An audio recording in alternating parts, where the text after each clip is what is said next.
Hello, everyone. Thank you for tuning in to another episode here at the Portcast. Today, we have another special guest with us today, and he's going to talk about the organization that he is a part of and a great service that they do provide for people here in the city in Bridgeport and surrounding areas. Do you mind introducing yourself?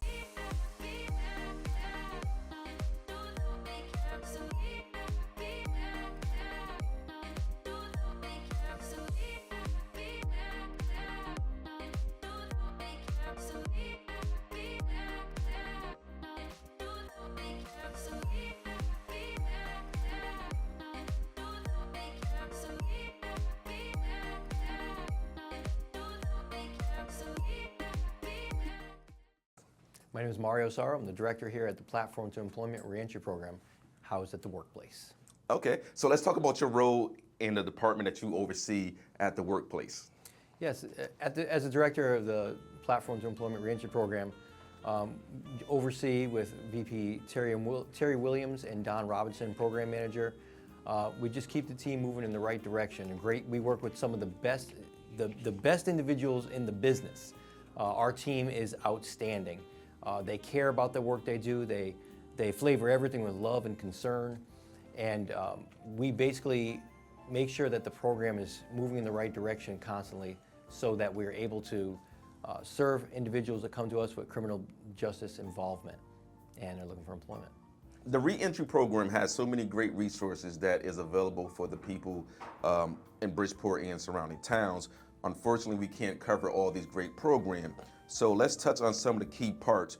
But first, I noticed that the people who are a part of the reentry programs are referred to as scholars. Why is that? Yes, we refer to our participants as scholars because it's a process. And this term came from our VP, Terry Williams, came up with the term years ago, where you're engaging in a process that is something that in some cases you have to learn. And we say re-entry, right? And sometimes re-entry is something that you re-entered back into. And I've heard this said before by many people, you know, how could you re-enter something you never were a part of? And I've heard that from many wise people here, even in the city of Bridgeport. And that resonates with me because you have to learn. Society changes so quickly, re-entry changes, our job markets change, our housing markets have drastically changed. And you have to really relearn. You have to be educated in the ways of what happens. We have men and women coming out of prison 10, 20, even 30 plus years. I couldn't imagine being outside of society for even 3 years and having to try and catch up to the new trends in our culture. So it is, the term scholar is referred to for each participant because it is a learning process. So for scholars, what is the first step of being a part of the reentry program? Reaching out to somebody on the staff is very important.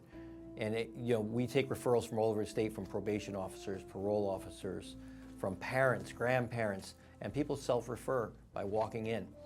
And coming to the program would look like meeting with an intake counselor. The requirements for the program are over 18 years of age, able to work legally in the U.S., state of Connecticut resident, and have some sort of verifiable criminal justice involvement. So I've been hearing, well, there's a perception, and something that I've been hearing all the time is that people feel that their criminal record is solely impacting their reason or their ability to get a job. Is that necessarily true? It is one factor. We talk about barriers. There's so many barriers today. I received a call from a young lady today who was looking to get back into the job market. She had no criminal record, but she's still struggling. Navigating this job market is very difficult by yourself, and it is very doable with a team.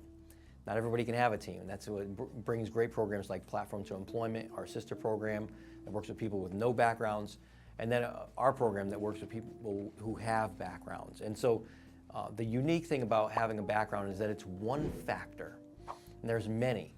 And if that's all we had were one facet, we'd be like a sheet of paper, one-sided, that's pretty much it. But we're more like a diamond that has many facets. And we tell our scholars in the program, if your record was removed today, what would be the other things? Would it be lack of experience? Would it be any other factor that you could think of that would keep you out of the job of your dreams? And that's what we try to focus on, because the record in Connecticut, of course, we know that that won't always be there. That's not anymore a life sentence. So beyond the criminal records, you also work with scholars with the individual employment plan. What does that look like? So yes, the IEP, the Individualized Employment Plan, is a very great document. It shows us short and long-term goals. Some of the short-term goals might be, getting your ID, getting a Social Security card, building your resume. Those are very important steps. Long-term goals, we see things that come along like getting a house, starting a business, moving to a new state. Those are very important. So we make sure that that document is live, because it changes constantly. Someone will come to the program and a scholar will hear something about computer training, IT, and they say, I've always had an affinity for computers. I want to change my goals. Instead of being a CDL truck driver, because I heard everybody's doing CDL right now, I want to get into IT. And it's a very doable skill, and that is where we'll help steer the scholar into the right direction. So the re-entry program is more than just job placement. You guys also address education, mental health, domestic abuse, and also pardons. Can you talk about the pardon? Yes, we're starting to focus more in on restorative justice. In Connecticut, you can't help but to do so in the state of Connecticut. I think the state of Connecticut has done the best job in the country when it comes to restorative justice. Right now you have over a 90% chance of receiving a pardon if you apply for it in the state of Connecticut, and that's amazing. So I like to tell the scholars that engaging in the restorative justice aspect of your reentry journey is one of the most important. Knowing that your background will not always be something that holds you back, or it's something that you can one day see gone, it's hope inspiring. And that's what we hope to do in the program, is inspire and hope and have dreams that you can get past that thing hanging over you. Because I gotta say, a lot of people were told that this is something you would always have, your criminal background. And that's not the case anymore. So making sure that the hope is there to get past it is very important. And in that, it helps your job search, it helps your prospects for your housing, it even changes how people will pick jobs. Because let's say you wanted to do security or nursing or get into being a policeman or a fireman. You would never even think about that, but if your record is something that will one day go away, well, maybe you can enroll in a criminal justice program over at Housatonic or University of New Haven, because one day your dream, now revived, is to be a policeman and walk around and make sure that your community is safe. Now, you guys also partner with local businesses here in the city and the surrounding towns, where if they hire a scholar, that you guys would foot the payroll for the first, 4 to 6 weeks? 4 to 8 weeks. Yeah. 4 to 8 weeks. How does that work? Can you tell us a little bit about that? Yes, we're blessed to have a great asset, which is a subsidy, subsidized employment. And what that does is allows employers to try one of our scholars out before they commit to onboarding. And I think that's it's a great recipe, because there's still apprehension in the workplace. There's still apprehension out in the marketplace about working with someone with a background. And so we understand that. And the program has come up with a very unique way of getting past that. And so a scholar will come to us and say, I want to work over at this local place in my neighborhood. Because as we know, transportation is really tough in Connecticut. So finding a job, you can go to a major city center and you probably could find something, maybe Manchester, but transportation being tough, we say start your job search in your neighborhood first. No use in spending your time and your energy and your effort getting yourself to work an hour each way. It takes away from your quality of life. So what we like to say is find a place that you want to work in your immediate environment. And that brings smiles, because now you could use a bicycle to get work.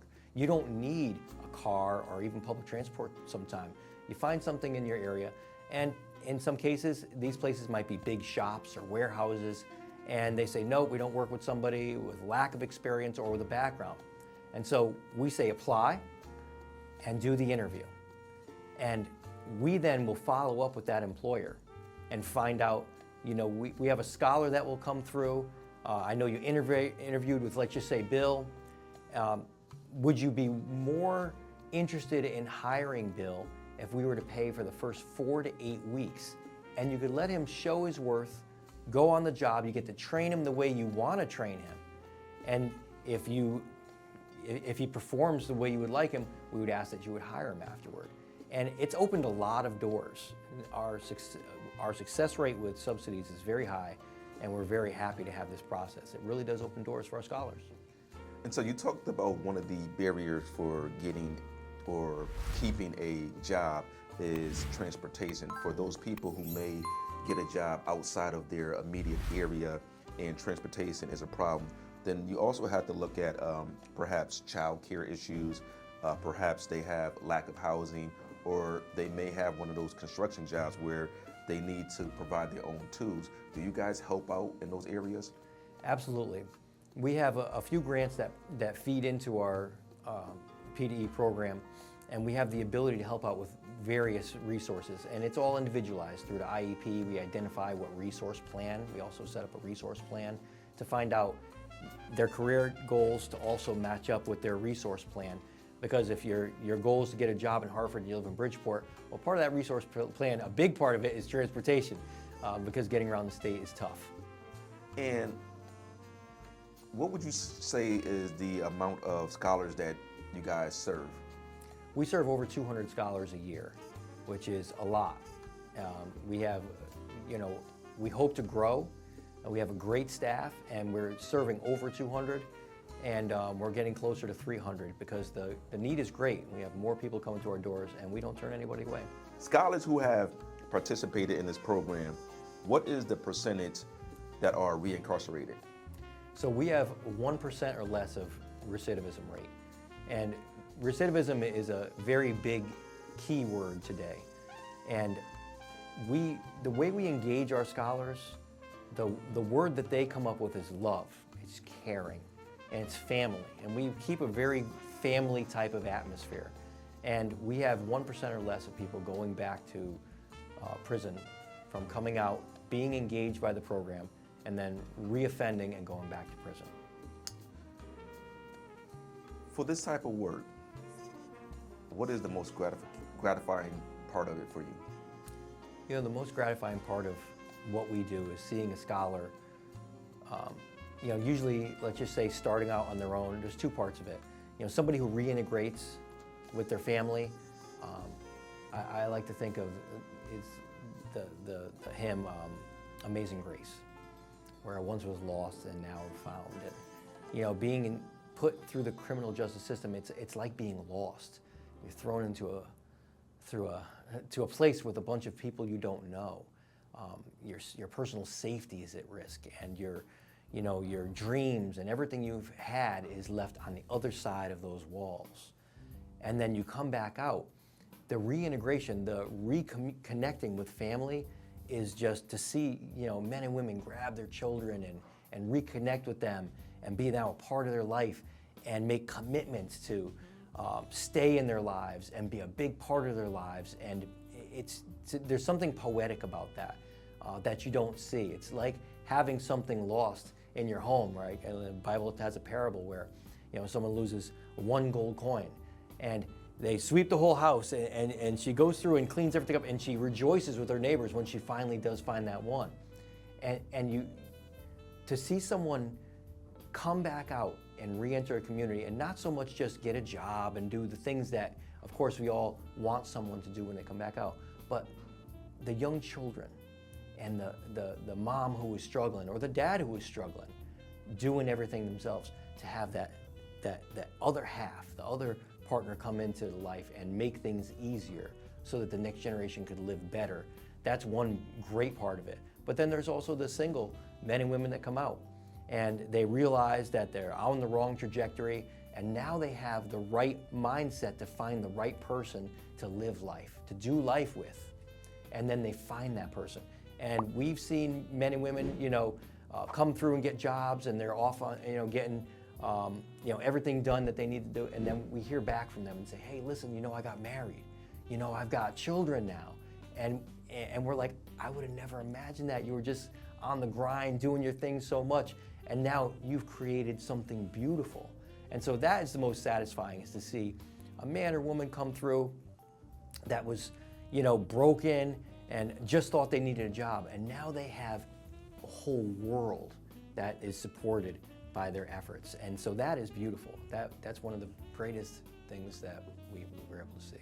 So if anyone who wants to be part of the reentry program, how can they get in contact with you and be a part of this great service that you are providing for people here in the city of Bridgeport?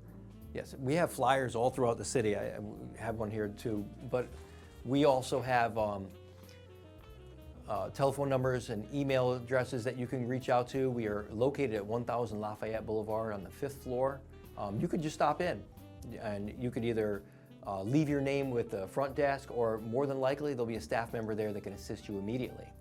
But you can also reach out to me on my email, which is msarro, M-S-A-R-R-O, at workplace.org, workplace.org, or you can call our cell at 203-610-5735, and we'll be happy to assist.